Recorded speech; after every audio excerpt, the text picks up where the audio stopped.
Today, it's Edwin's Monday evening property rant.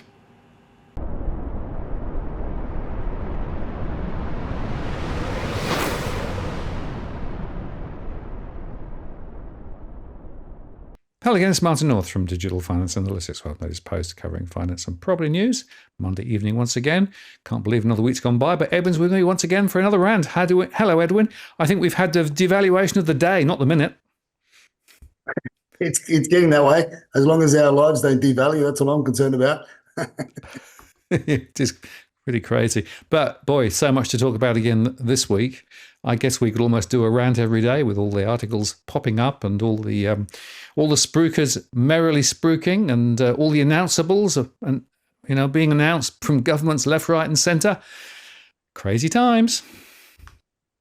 Look, they're crazy times ahead, and this is where I think things are going to be a little bit crazy. And this is what we were talking about earlier in the year, late last year, was going to be pay close attention to the geopolitical scenes, the global geopolitical scenes, because that, in my opinion, is going to play a big role as to what people would do with listings on market moving into the winter season, and we're certainly moving into that. We'll talk a little bit more about that later on in the show, but that's look, it is rather interesting. A lot of the other articles that are coming out are pretty much stories around topics that we've been raising over the last 18 months, and some, as early as 3-6 months ago, and they're only just coming to light now. But as I say, we welcome all those that join the Monday evening property rants, get informed. The WeChat chatters have got a lot to say. The silent tigers are out and about as well, and the new kids on the block, as well as one of the things that you raise all the time are the people that are sitting with a bit of cash on the sidelines, and I'll call them the desperate housewives that are jumping in and paying cash for property.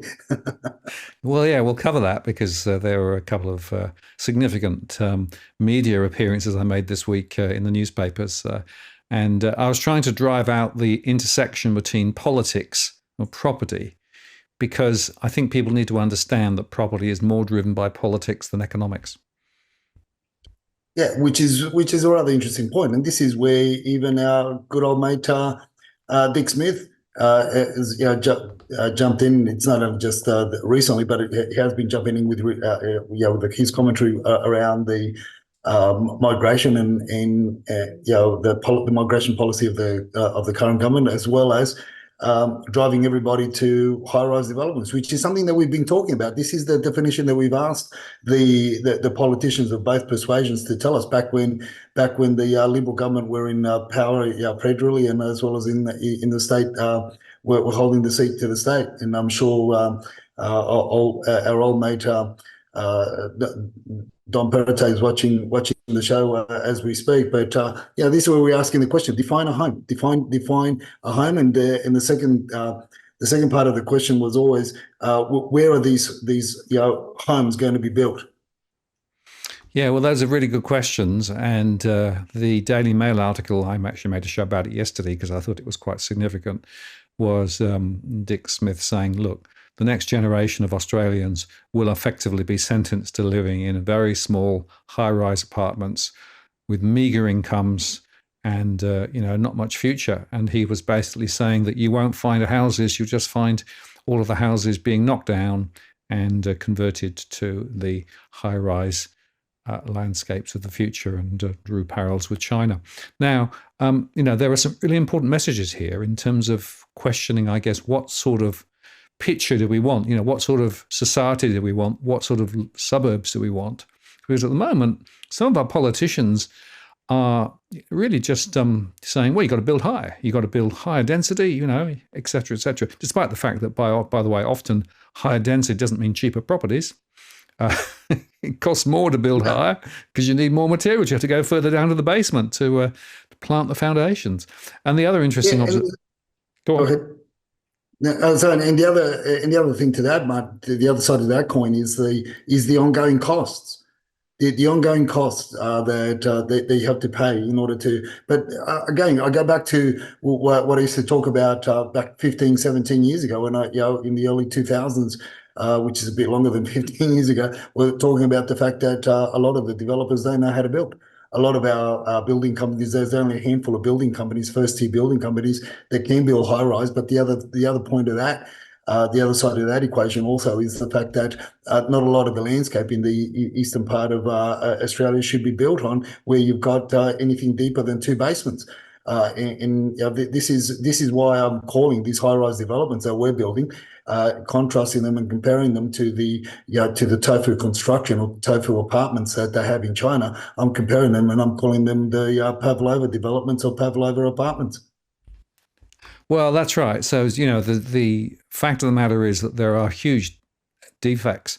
As we'll come on to later, there's a Gold Coast high-rise apartment that a series which is looking pretty sick at the moment. But it isn't just high-rise, Edwin. It's worth just highlighting the fact that some of the low-rise is also up for issues. This came in to say that there's a new suburb which I hadn't heard of before called Melomba, right, in the Blacktown suburb, and they discovered 31 defects in 10 separate homes, and that includes things like damp proofing issues, some of the wall cavity issues, some of the brickwork was actually faulty. Now, this is one of those newly formed neighborhoods, absolutely piled in on each other, but again, structural issues highlighted by the New South Wales Building Commission inspectors. And we've been talking about this for a long, long time, Edwin. It isn't just high-rise that's the problem, it's also low-rise. Although, of course, the issues and risks with high-rise are much bigger because a lot of it's more hidden because of the way that those big buildings are being built. But low-rise has problems too. Look, it does. And you go back to your Jordan Springs and parts of Marsden Park. Let's not forget that we've got those areas where these new subdivisions, these new suburbs are coming up.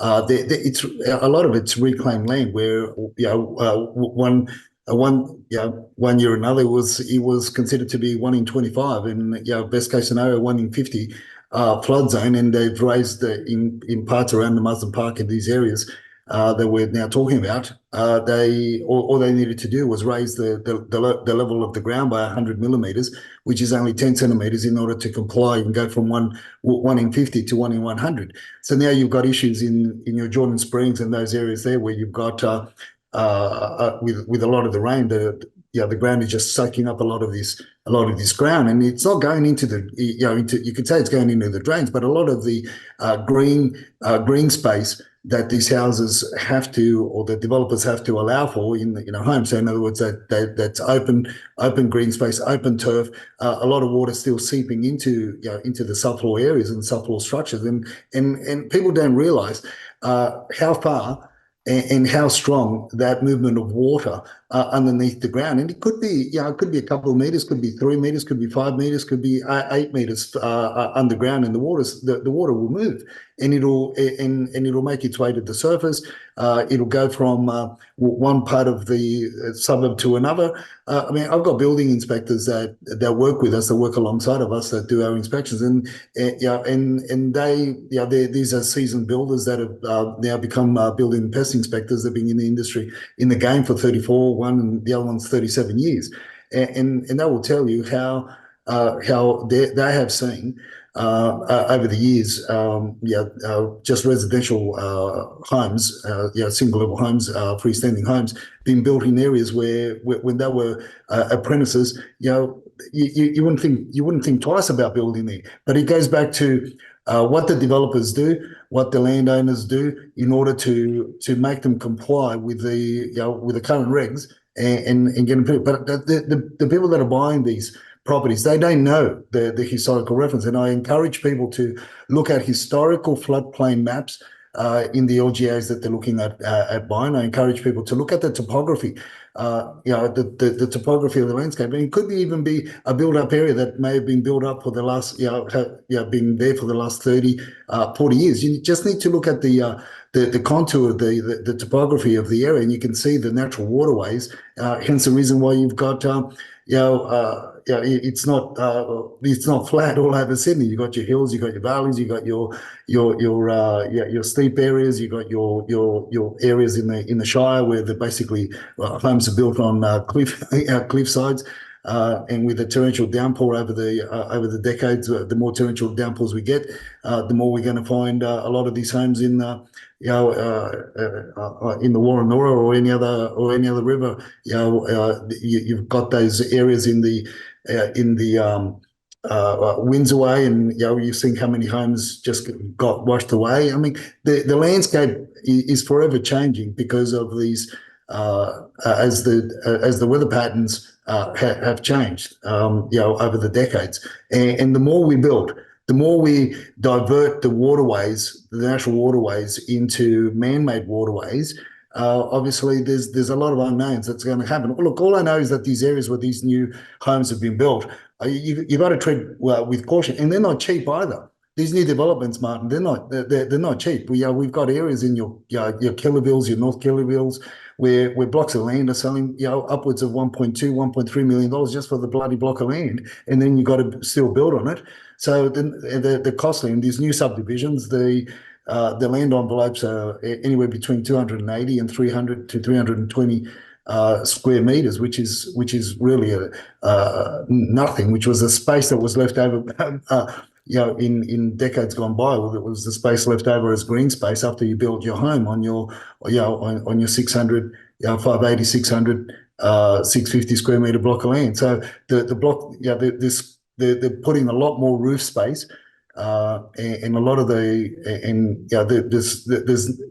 the infrastructure underneath the ground is really what you got to be careful of. All the engineering works is where I find them very, very suspicious. And I've been watching a lot of these developments come up over the decades. Drive around, sit there, and watch what they do, what they don't do, and how they do it, and the things that get buried. Whereas the poor first-time buyers that are mainly jumping into these things have jumped into them and bought. They don't know what they're buying because they just see the final shiny new house on a small block of land. And let's face it, at the end of the day, there's for whether it be a year or 2 years, they're satisfied that they've got a roof over their heads. But after that, it's the emptying out of the wallets and the pockets and the piggy banks, because there's going to be a lot of issues.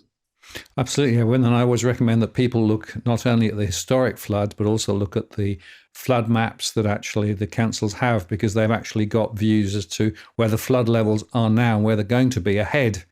And that's a really salutary experience when you actually see that the property you're thinking of buying is actually potentially within the flood zone ahead. So that's really important. And I just want to make another point, Edwin, here that you mentioned things like green spaces, and we seem to be running out of green spaces. It's interesting that back in 2017, when Mr. Mims was the MP of just an area around Hurstville, he actually was opposed one of the very significant developments there, because he was saying you're putting too much up in the air and you're not creating enough green spaces around it, and you're creating a nightmare. Right now, I think it's really interesting that same Mims, as Premier, is now effectively being responsible for driving these high-rise rollouts. And just to give you an example, Campsie, towards Bankstown, is one of 8 areas now being set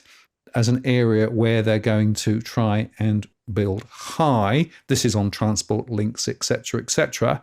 And I'm thinking, hang on a moment, a few years ago, Mr. Mims, you were on the other side of the equation. So again, I come back to my critical point that property is more about politics than it is about economics or doing things that are sensible. And the trouble is, of course, that a lot of this stuff is all about building up, increasing density, losing other facilities, and, by the way, quite often not putting in the basic schools and other things that should be there to cater for the bigger population density. I mean, it's a nightmare, but it's going on. And I'm thinking that there's a very significant battle now between the NIMBYs and, the people who don't want to see their suburbs radically changed. And I've seen in a few suburbs they've actually started putting preservation orders on properties that currently exist there to try and protect them from being effectively pulled down and high-rise being built up. I mean, this is a huge battle now.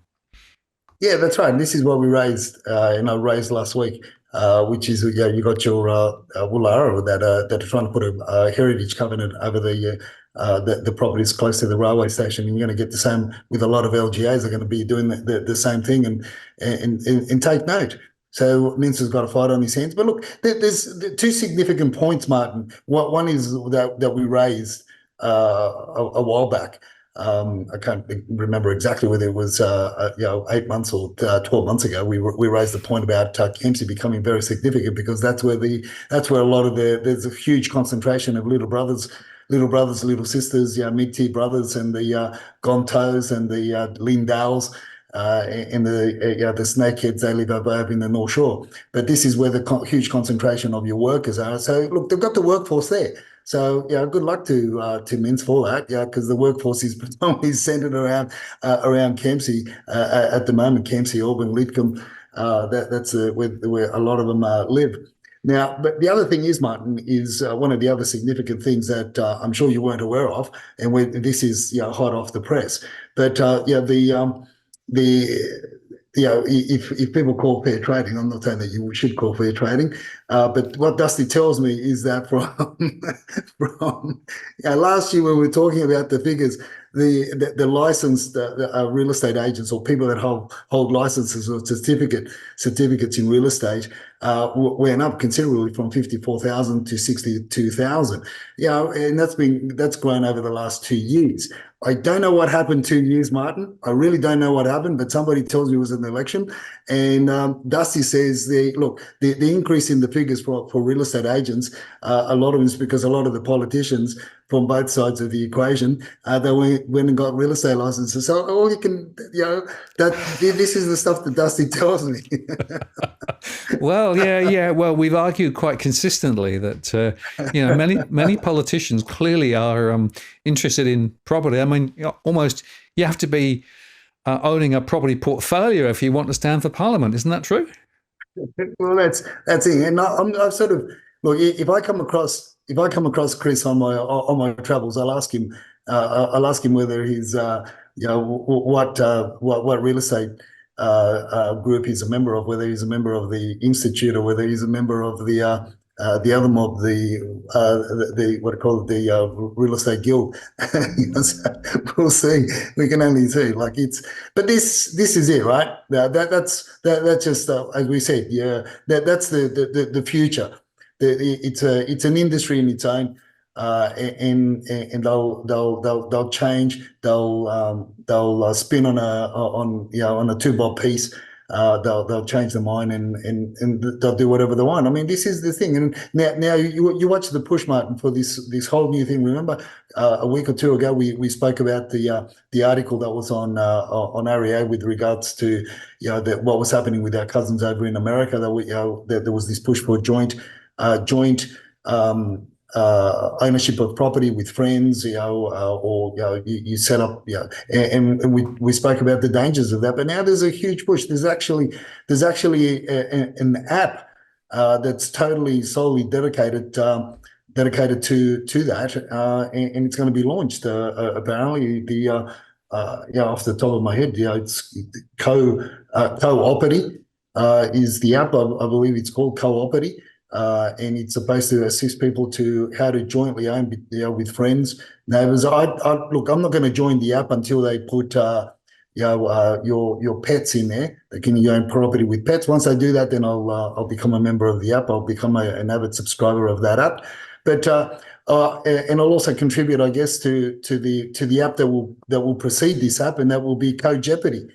Because I can only come to guess what all the issues that people are going to face moving forward. So I'm gonna put my money with Code Jeopardy. If anyone wants to launch that app with me, I'm happy to contribute to that, because we're going to have a lot of clients. Well, you make a really interesting point, Edwin, about the social consequences of such high home prices. It means that you can't afford to buy yourself, right? So what do? Well, you find somebody else who wants to buy, and you buy jointly, except of course that as joint owners of the property, if somebody wants to change their mind later, then that's a problem, and it's in the same category as Bank of Mum and Dad, etc., which we might come on to in a second. The other interesting observation, this particular came in when they said they're not going to get married. They're going to actually try and buy a house. So, you're making some critical decisions as to where to spend your money and what to spend your money on, because, of course, affordability is absolutely shot. And so what we're seeing are the social consequences of such high home prices relative to incomes, that people they're doing all sorts of weird things. But the issue is, are those actually necessarily sensible strategies? And I have to say, buying with somebody you may not know very well is probably one of the worst. Although I have seen, interestingly, a few people tell me about they've teamed up, and 3 or 4 of them have actually bought a property together, but not for owner occupation, but actually for rent. And it's a way of essentially trying to generate an income stream. And in fact, this reflects an article that I saw, Rent Vesting, the Rise of the Reluctant Property Investor. So basically the argument there is that it's impossible to buy a property in the area that you want to live in. What you do is you buy a property where you want to invest, and hopefully you make a bit over time. But of course, there are risks attached to that. And if you're actually teaming up with other people and a consortium of some sort, buying into a rental property, you can just imagine the chaos later when, in fact, the defects start to rise. And the if it's an apartment, what happens when the monthly charges rise dramatically and suddenly somebody's got to pay? This is just highlighting the really tenuous issues that are being created by all of this stupidity. Yeah, and this is look, you've hit the nail on the head, Martin. It's changing.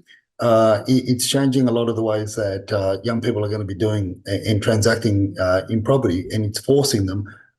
We could call it's corralling them or forcing them or gently persuading them to go down these routes. But these routes are going to be very, very, very, very costly. Now, it all works well on paper.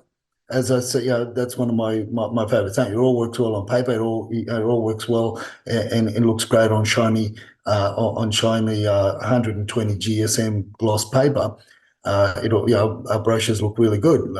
It all looks good on paper, but at the end of the day, it's the legal implications moving forward. And again, it all works well and looks well when businesses are making a profit. Partnerships, are great.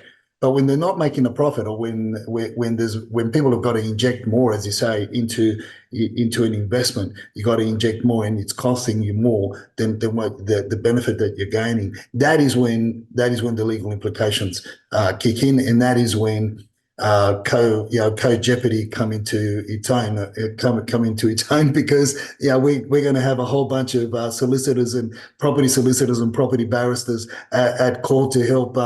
To help these people that are going to be in a lot of trouble. And this is where a lot of money is wasted. Going back to your story with regards to how that young couple of not going to get married in order to buy a property. I mean, this is the other side.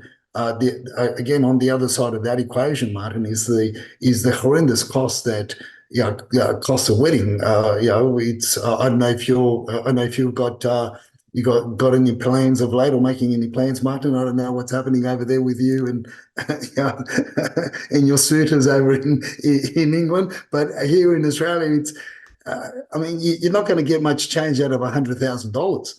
If you're going to hold a venue, and if you're come from a WOG background like me, or a Lebanese background, $100 is nothing. That's upwards of $250,000 for a wedding.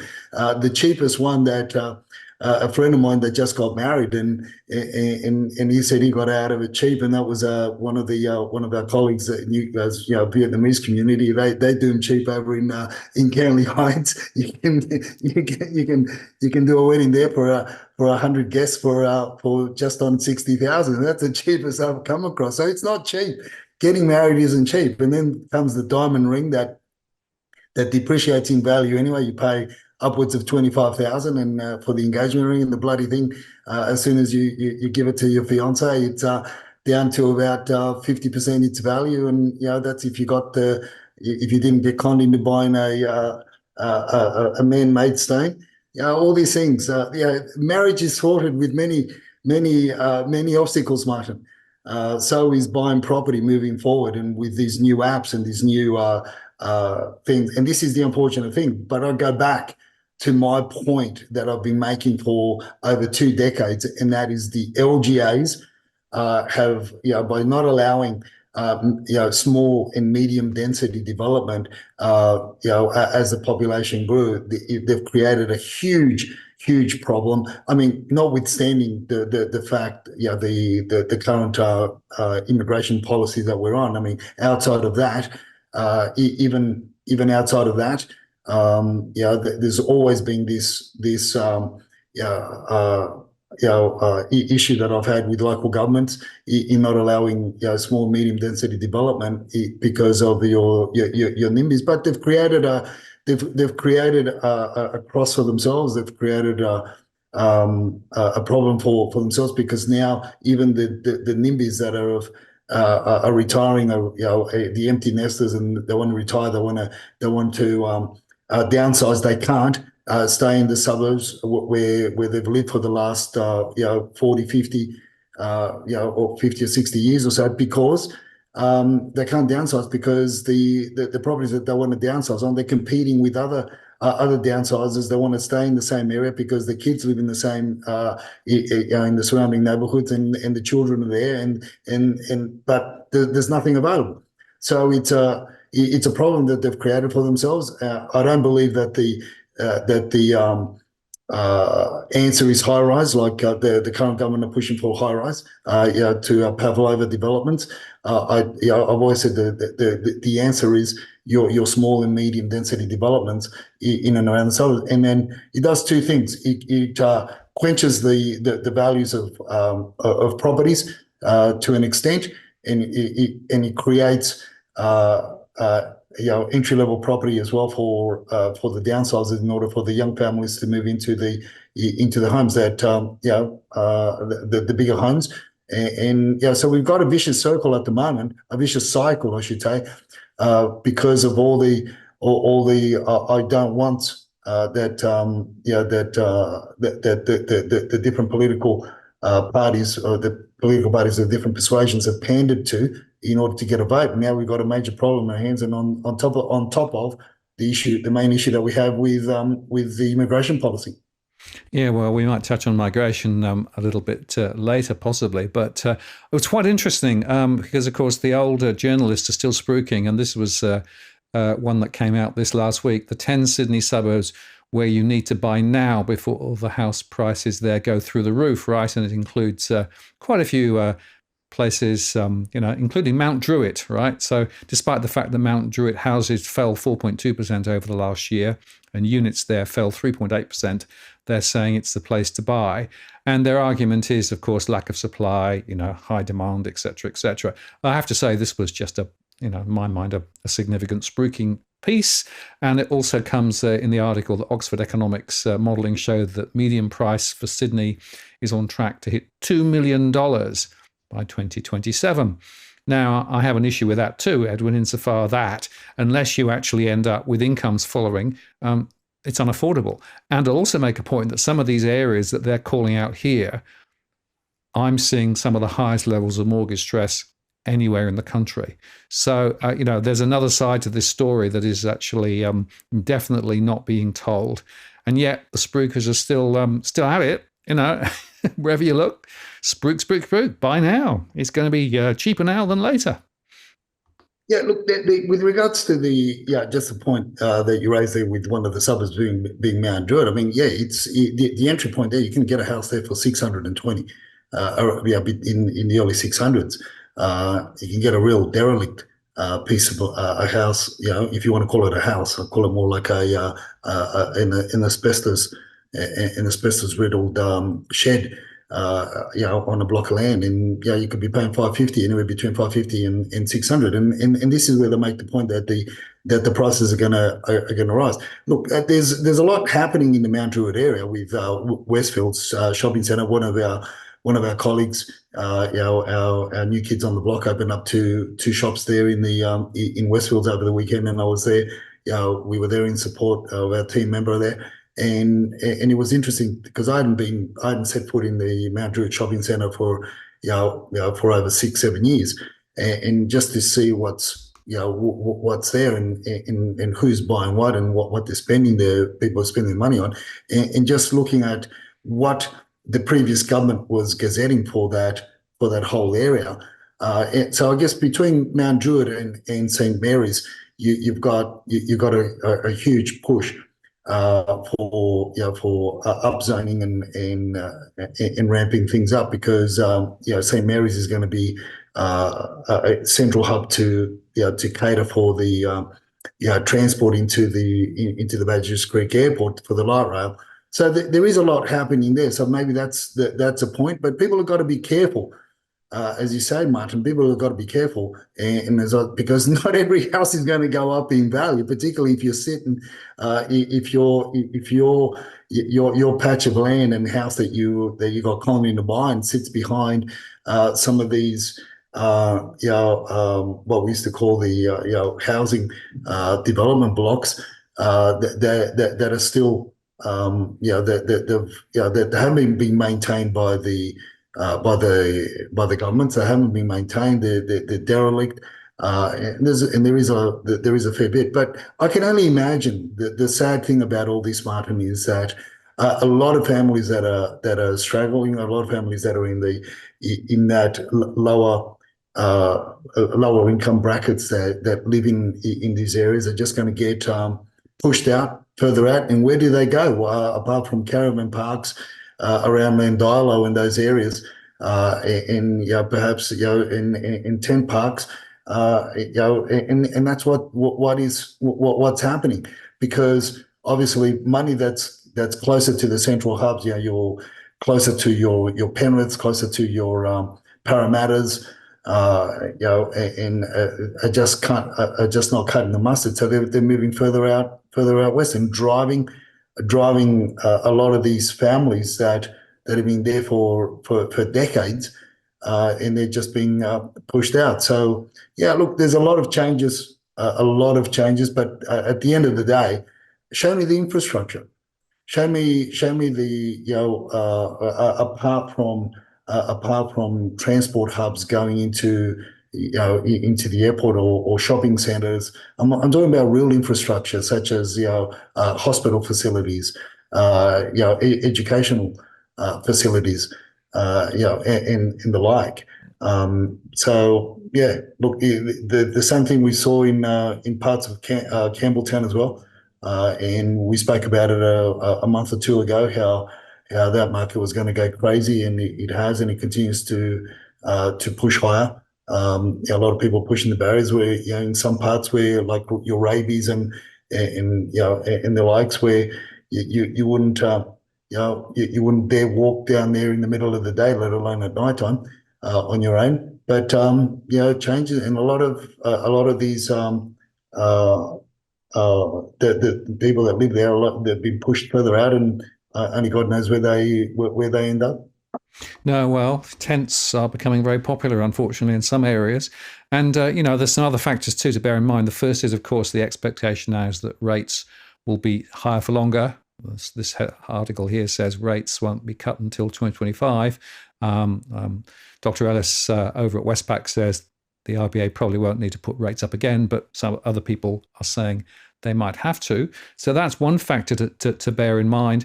But there's another factor too, which I just want to come on to, because this leads into quite nicely some of the WeChat chat stuff. And there was a couple of articles over the weekend, this one here, where I did some work with James Campbell and the telly, and we talked with him about the fact that a lot of people are buying with cash. So Bank of Mum and Dad, some of those cashed up migrants returning home, some of the the foreign buyers bringing cash in, and so there's a significant number of people not needing a mortgage at the moment, so they're insulated from those high interest rates, which I think is quite interesting.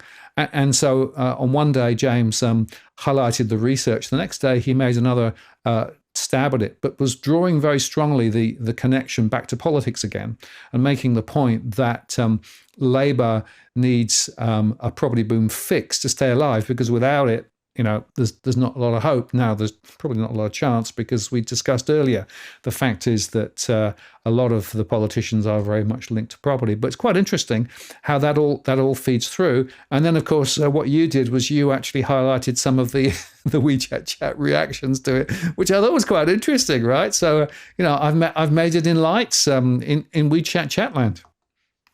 Oh, look, you have. It's all there. It's all the stuff that you've been talking about.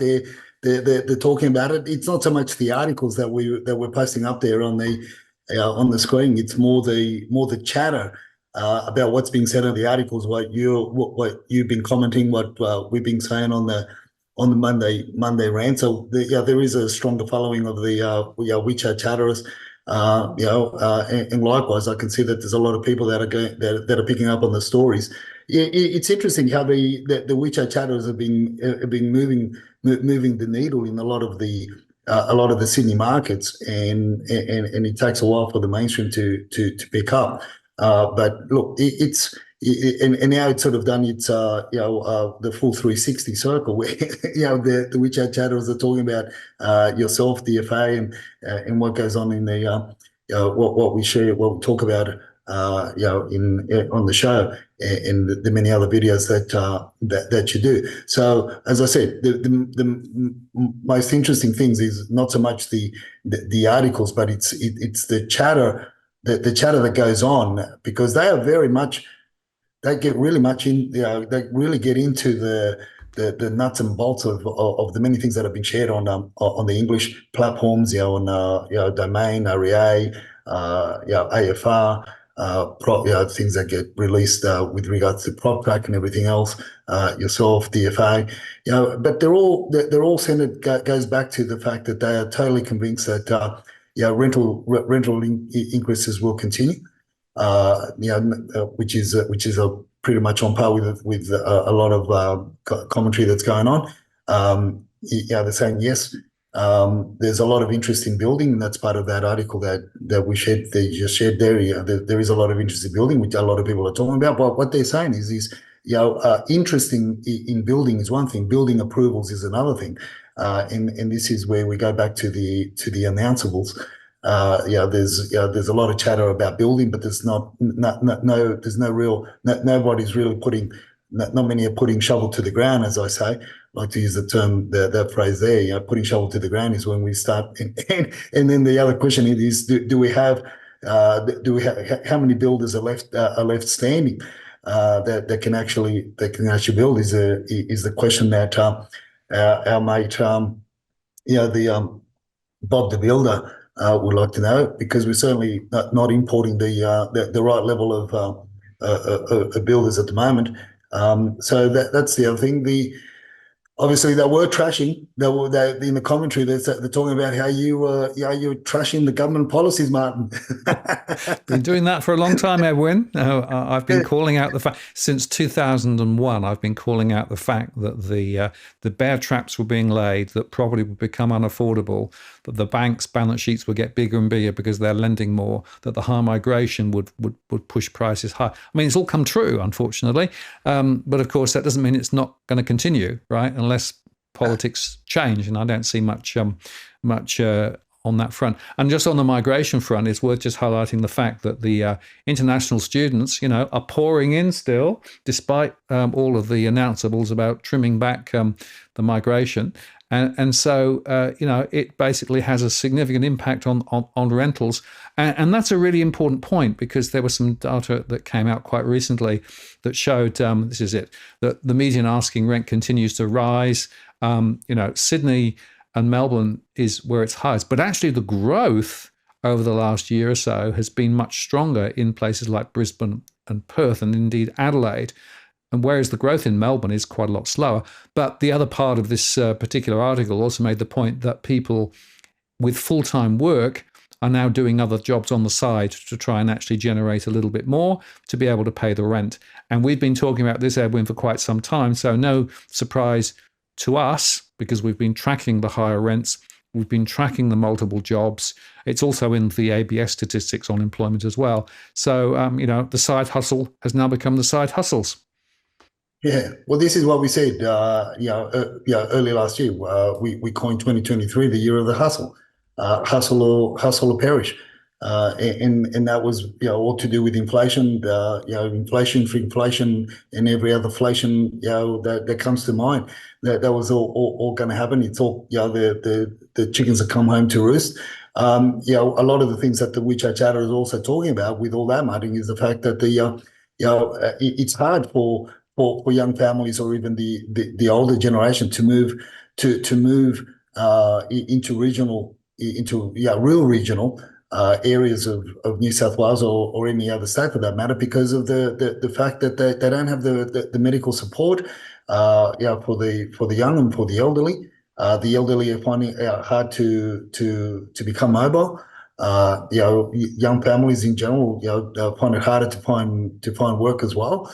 So it's really hard. And why is it all planned?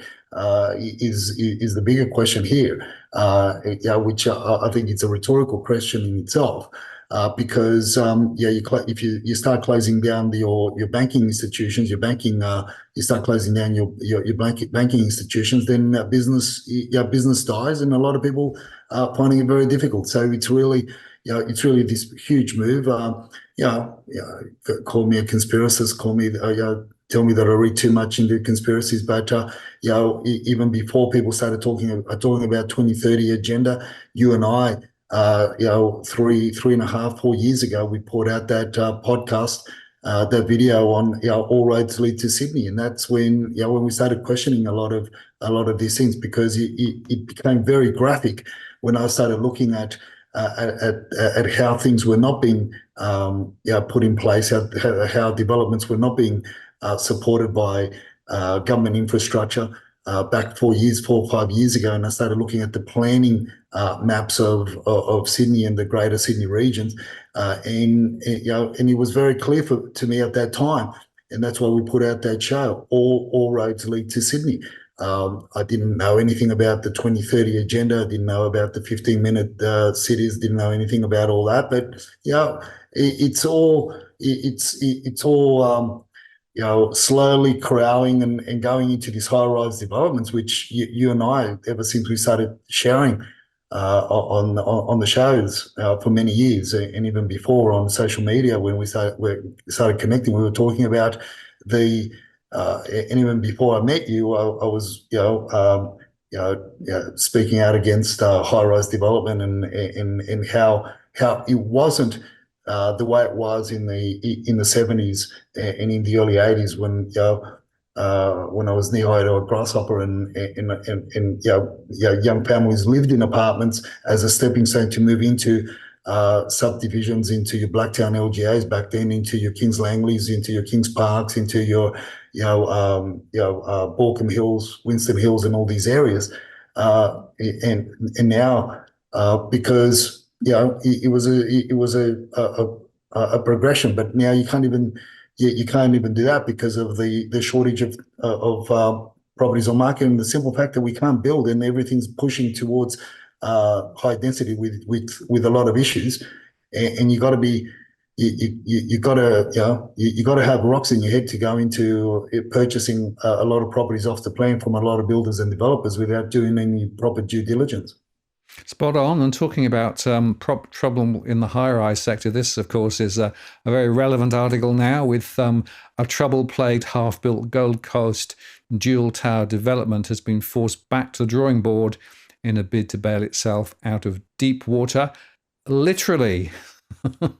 Yeah, well, that's the thing. And so the finished tower one, they're looking at starting tower two, but the problem is they've got so much ingress with water. If they open up the You could say if they open up the wall in between the subfloor areas from one tower to the next, as it's meant to happen, then they don't know what's going to happen. With Tower 2, is that basement going to be flooded? More than likely.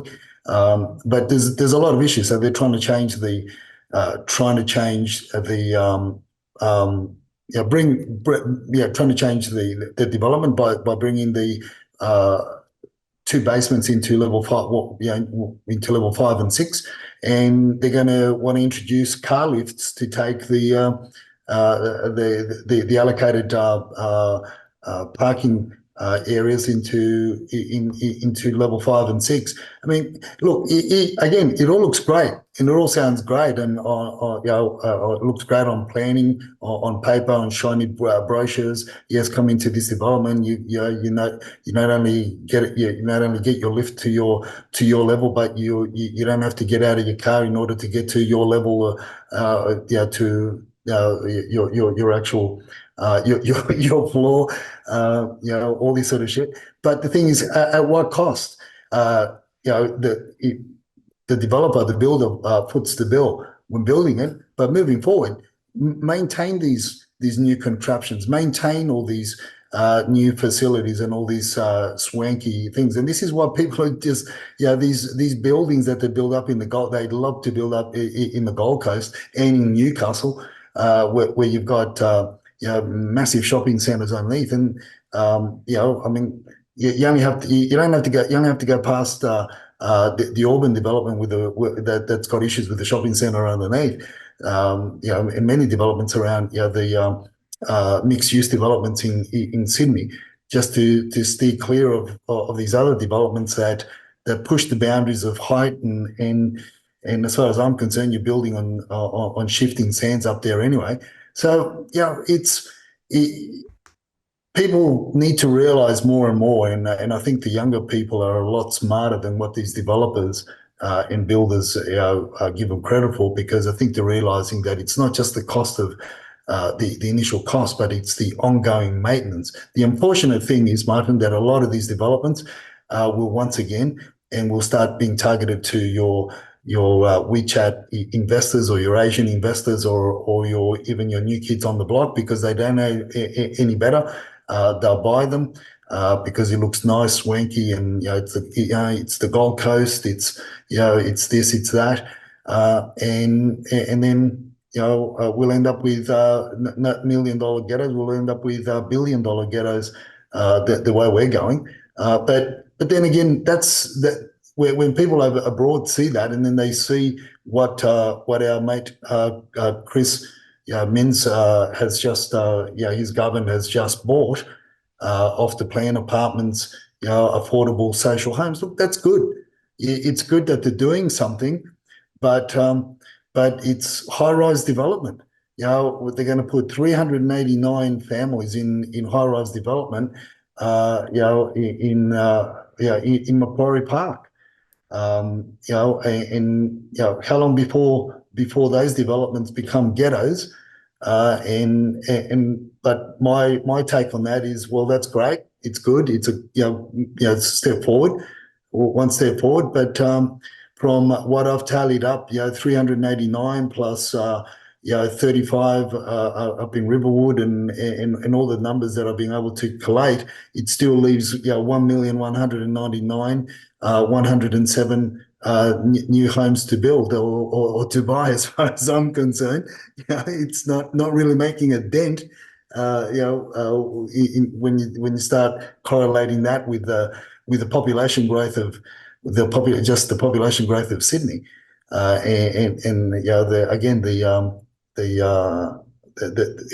the people that want to stay in Sydney that end up getting PR into Australia. Yeah, well, two observations. The first, of course, is it's announceable. It sounds good in theory, but the question is, how long will it take to actually complete the construction? What is the quality of the construction when it is complete? And, what does it do to the surrounding area? And, I don't know whether you've been to Hong Kong or other areas of China. I did a few years ago. And it was just amazed me that you had literally high rise after high rise after high rise after high rise. I mean, that was the standard way of building. I mean, look at Evergrande, in China itself. We're doing the same, except that we don't necessarily build very well, right? It takes a long, long time. The costs will be quite expensive. Ultimately, presumably, the government will be picking up some of the tab here. So this is taxpayer money, directly or indirectly. And as you say, it's just a little speck in the ocean, bearing in mind the migration is still, 500, 600,000 coming in every year. So this is not really going to solve much in the way of the underlying issue. And the trouble is, of course, that as Mims said, well, we've actually, we'll have more social houses than we had previously on the spot. But whilst this is being rebuilt, those social houses disappeared. Yeah, 100%. Yeah, look, I haven't been to Hong Kong. I did business for a while in Singapore. Singapore's got its restrictions with regards to land area, and it's a major commercial hub. But they know how to build to an extent. They don't know how to finish projects, but they look great. They certainly spend a lot of money to maintain them. It's a massive commercial hub. You've got some beautiful buildings there. I've spent a bit of time in Manila. I think Sydney's going to become more of a Manila than anything else. I'm sorry if I offend the Filipino followers, but it's a shithole. Maybe it was the parts that I went to, but it's a concrete jungle. And you've got such a broad spectrum of the haves and the not and the have-nots, and they've got so much poverty. And I think we're leaning more towards that. Yeah, and I've also spent a bit of time in China. Again, yes, I've seen. I haven't been in the first tier and second tier cities. I haven't travelled beyond that, but it's a different mentality than what we have here. Here in China, you've got 1.4 billion. There's no reason other than vested interest. I mean, you could say a lot of things about China as well. The vested interest, but at the end of the day, they've got 1.4 million people, right? We've got a huge landmass here. We've had the opportunity to get things in order, to get things over the last 3 decades, but we haven't. We haven't. We've been pandering to developers. We've been pandering to builders. Politicians have been grifting money left, right, and centre, from brown paper bags to reusable Aldi bags used by the state governments and so forth to get their grift. But it's all at the end of the day, it's all corruption. There's you could say, give me a country that doesn't have corrupt politicians, and I reckon that Singapore is a lot closer to that than any other country that I know. Look, but we're certainly moving in the wrong direction. As you said, we've gotten rid of a lot of the social housing only to buy. We got rid of good terraces, in town.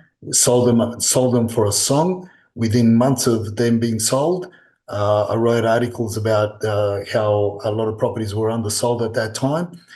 Within months of those homes being undersold, people were flipping them. People that bought them, renovated them and were flipping them and making upwards of 30-40% in a matter of 6 months. It was insane, and yet the government of then were patting themselves on the back as to how much money they made. What did they do with that money? Well, what did they buy with that? Jack. That's what happened.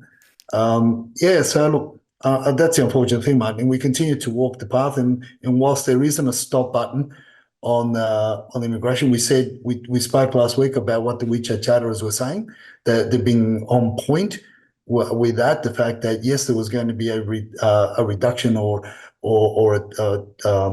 the volume was going to sort of be toned down a little bit on the on PR visas, but we're still taking in students, and we're still taking in tourism, because tourism is one of the core pillars of our economy, and we need to take them on. And what happens? We've got extended stays, and the WeChat chatters have said, and they continue to say that it's for the next 5, 6, 10 years, it's happy days for those that are investing in property, because the rental market is certainly going to be in huge demand.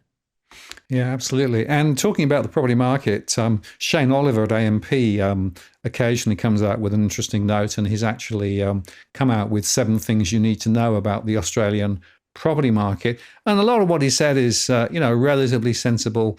There's, some interesting commentary about a number of things, including, I guess, the delinquency question, which is that, mortgage arrears are still relatively low, upticking a little bit.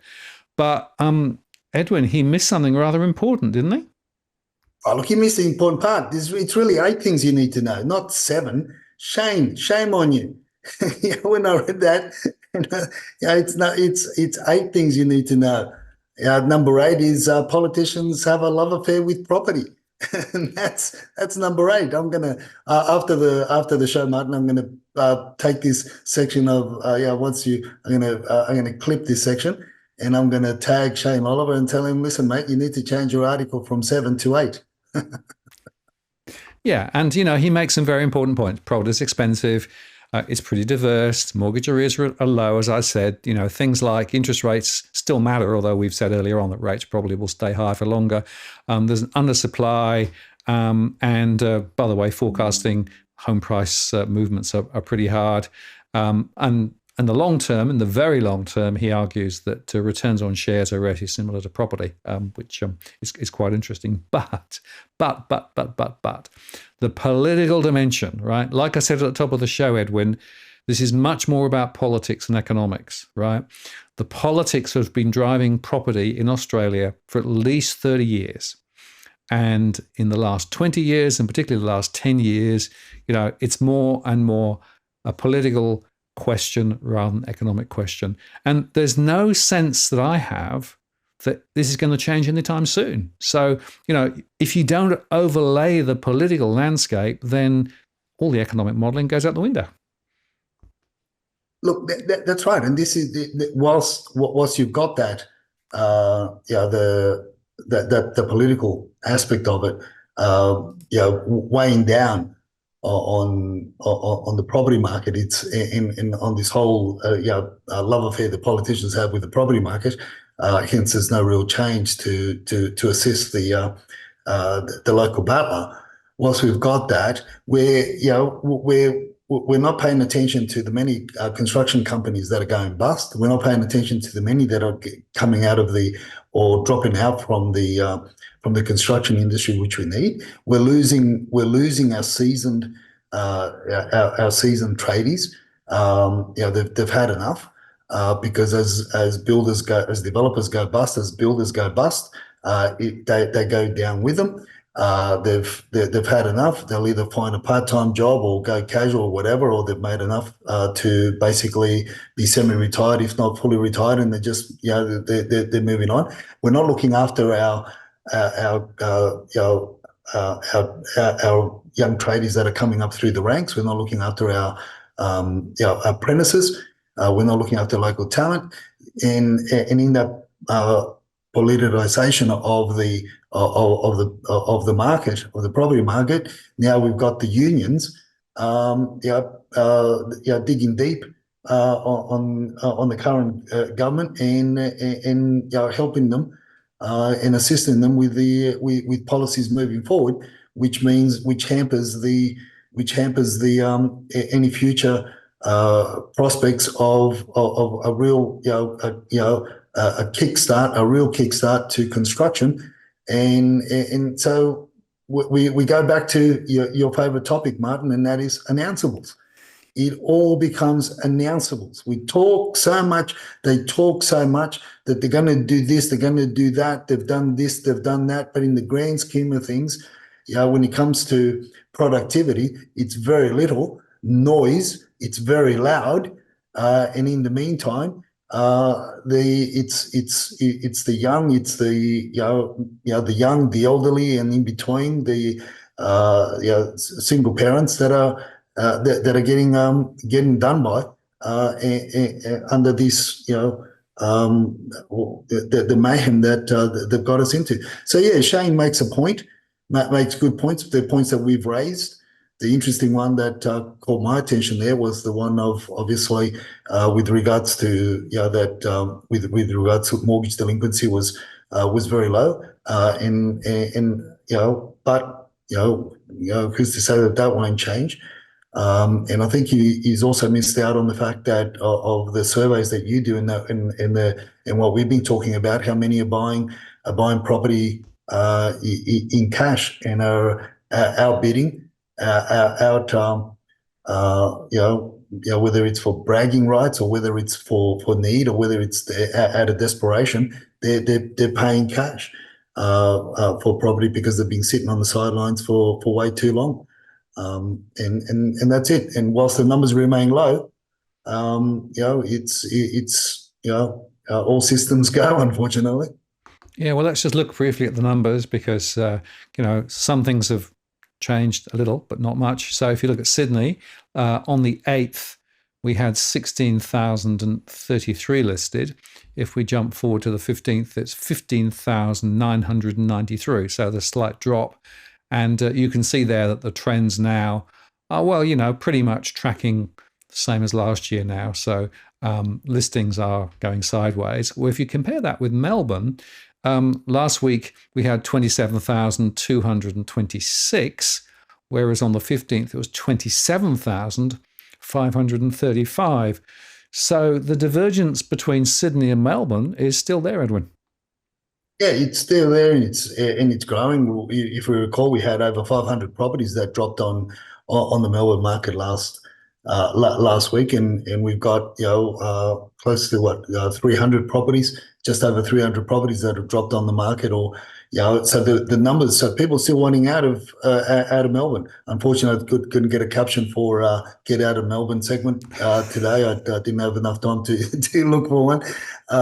But in terms of we're trending. We're currently last week we were the 23 figures shot up only 100 more than the current year, but now we've gone back to being pretty much on par. It's about 30 odd more last year than same week this year in terms of the Sydney numbers according to Domain that we follow.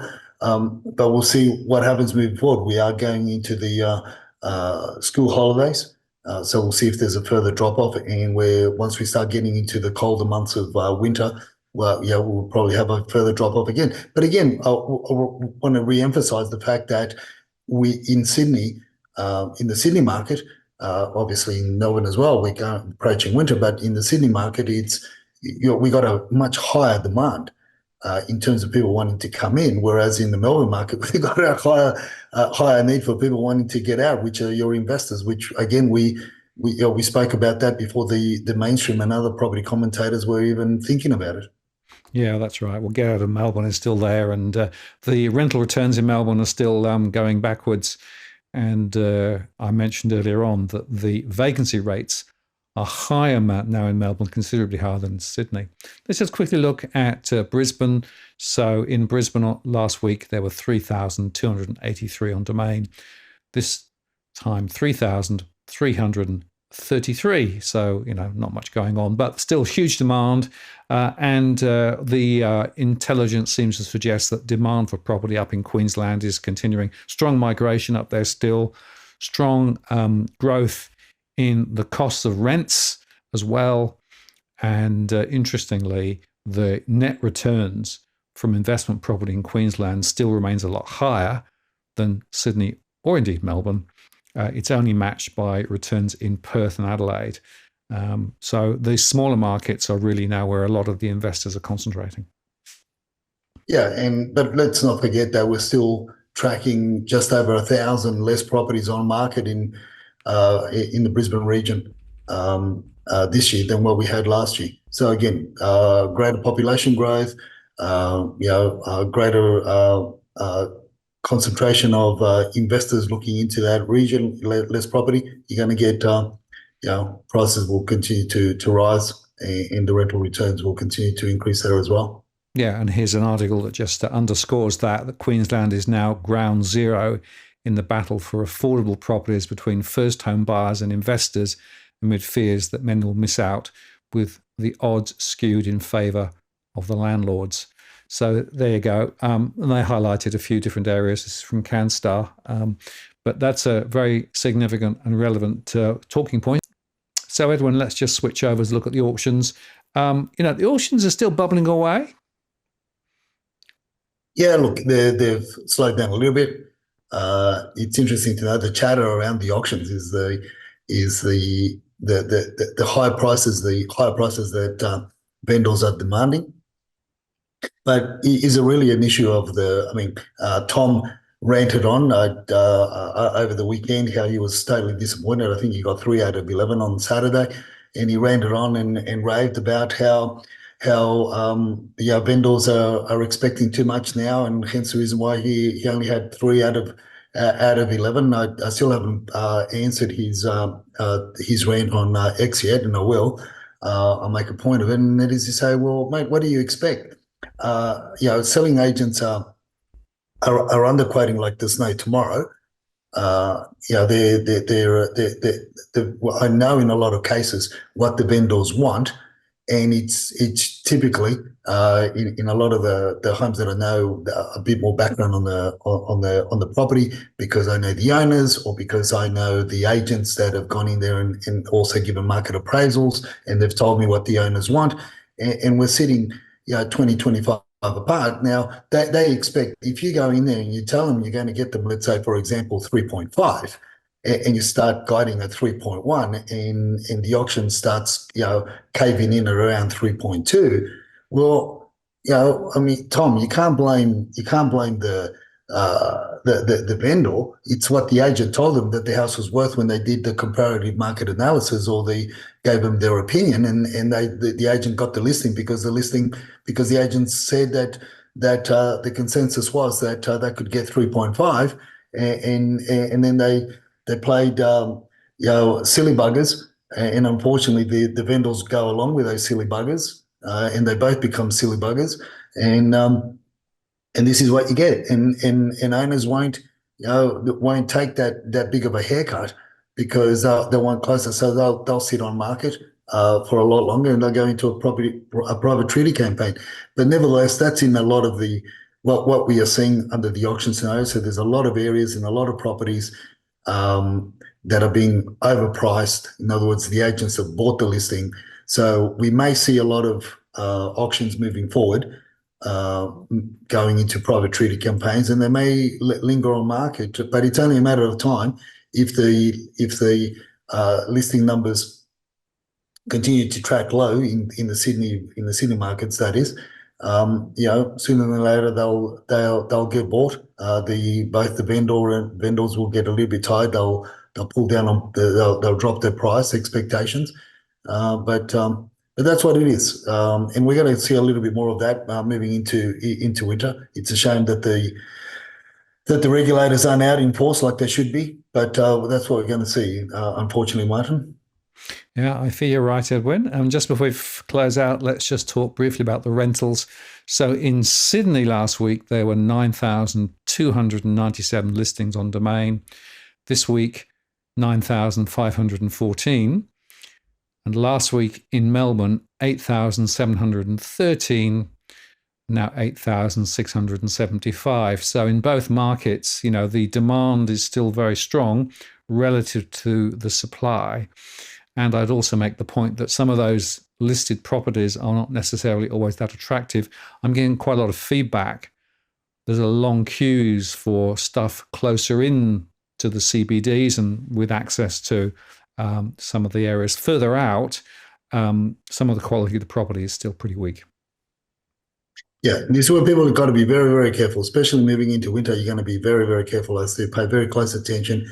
And I know that if you're watching the show and you're desperate to get a rental, you're going to be caught up in uh, in those long lines, and it seems like the world is caving in. But pay very close attention to areas that a lot of people don't pay close attention to when you're going in and inspect these rental properties. Open up the built-in cupboard doors, and checking check towards the ceiling and towards the back walls to see if there's any dampness or mold, because that is something. Be very cautious of what you're going to rent. It's the unfortunate thing, Martin. The crazy world that we're living at the moment, where people have almost got no choice between longevity of health or a roof over their heads. It's insane. Yeah. It's third world country stuff. Yeah, unfortunately, people are making horrible trade-offs. And I was talking to someone the other day who's in the rental sector. They had to give up on the rental property they had, which was a reasonably altogether one. The landlord had put it up by 20%. And so they'd searched around, and they've ended up in a very smelly, old, damp unit, but it was cheap. And so, they know that they're making tough trade-offs, and they know essentially they're trading off things like health just to find a roof over their head. It's pretty sad when that's where we've come to in Australia, unfortunately. The property market is broken. Politicians are significantly to blame. And unfortunately, the weaker and less able members of our community are the ones who are actually right in the front line, living in tents, living in cars, or living in smelly old property. That's not right, but it's not fair. But that's the way things are. And with that sort of thought, your tip is also, I think, quite relevant. Oh, look, if you recall, Martin, we spoke a while back, well, not a while, it was probably about 6 or 8 weeks ago, that we spoke about how, Dusty was almost accosted at Strathfield shopping mall there. And because people are on, there are a lot of people on edge. That's when we brought out that tip. Don't walk around in shopping centres on your own. And the unfortunate event of the weekend over at Bondi Westfield, it's our thoughts and our prayers go to the families that have lost loved ones there. It's a crazy situation. The world's only going to get crazier, unfortunately. So again, I want to reiterate that tip that we've been bringing up for a while. Actually, it's not just from 8 weeks ago, but it was also from before. And that is don't walk alone. And the other thing is don't walk alone, and don't walk looking at your phone whilst you're walking on the sidewalks, on the footpaths, or even in shopping centres. Pay attention to your surrounds, and be forever vigilant. As we've said for quite a while now, over 24 months, I've been saying that with the economic pressures that we walk into, we also walk into one of there's petty crime and all sorts of other crime will be on the increase in road rage and everything else. And this is the unfortunate thing. I'm not making excuses for what happened for the individual. Not going to comment on the individual's background or mental situation or whatever. But that's just something that you and I have been talking about, and I've shared over the last few years. I've shared about the increase in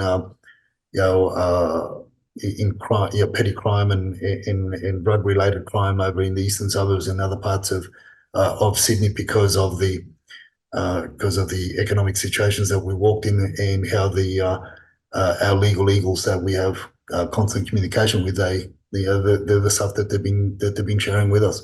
So once again, our heart and our prayers go out to the families of that lost somebody, or that people that got injured there at Westfields, and it's not it wasn't a very not a very good time that we're walking into, unfortunately. No, everyone, or certainly I empathise with those who have been impacted and share your concerns. And, my perspective is that the property mess that we're in has huge social consequences. The economic mess that we're in has huge social consequences. And there is going to be fallout. We've seen it already, and we're going to see more of it. So we'll keep tracking that as part of our rants, Edwin, because we think it's a really important connection to join the dots between property, political decisions, and social outcomes, because it's all joined up, isn't it? It is 100%. Thank you very much, Martin. Look after yourself, and we'll do it again tomorrow. It seems like it, doesn't it? Yeah, so we'll be there next Monday, but it just seems like every other day. Edwin, thank you very much as always, and we'll catch up again soon. Take care. All the best.